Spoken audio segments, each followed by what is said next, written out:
Et toujours au chapitre politique, on le voit à chaque élection municipale, nombreux sont les maires qui jettent l'éponge. Un édile sur deux ne souhaiterait pas se représenter en 2026. Une étude réalisée par l'Université de Montpellier et l'Association des maires ruraux de France le confirme, avec peut-être des solutions à la clé pour les accompagner. Baptiste Garguy-Chartier, Isabelle Brice. Des démarches administratives trop lourdes, un sentiment d'isolement ou d'insécurité, les maires seraient-ils poussés au bord de l'épuisement? À en croire cette récente étude, près d'un tiers des maires seraient à la limite du burn-out et plus de 3% en situation d'épuisement sévère. Première raison invoquée, la montée de la violence envers les élus locaux.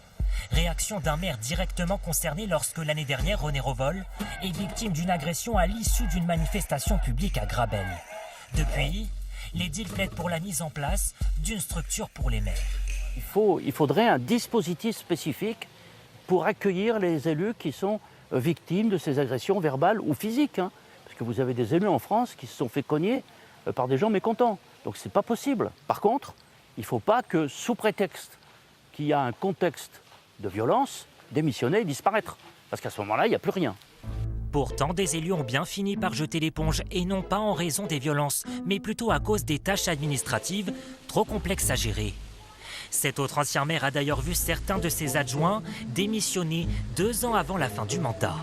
Les engagements, les contraintes de la vie personnelle et familiale font qu'un engagement altruiste, notamment dans les mairies, les petites mairies, est plus difficile, réclame plus de sacrifices.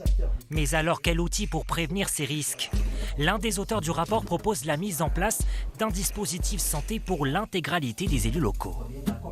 On va mettre en place le dispositif Amaroki Santé pour les maires, qui va permettre d'identifier tous les stresseurs et tous les satisfacteurs que nous avons identifiés, de leurs conditions d'existence. Et quand on repérera un risque élevé d'épuisement, on interviendra en déclenchant une alerte pour permettre aux maires d'avoir une écoute bienveillante. Si certains maires s'avouent être au bord de l'épuisement, ils sont 70% à rester satisfaits de leur fonction d'élu.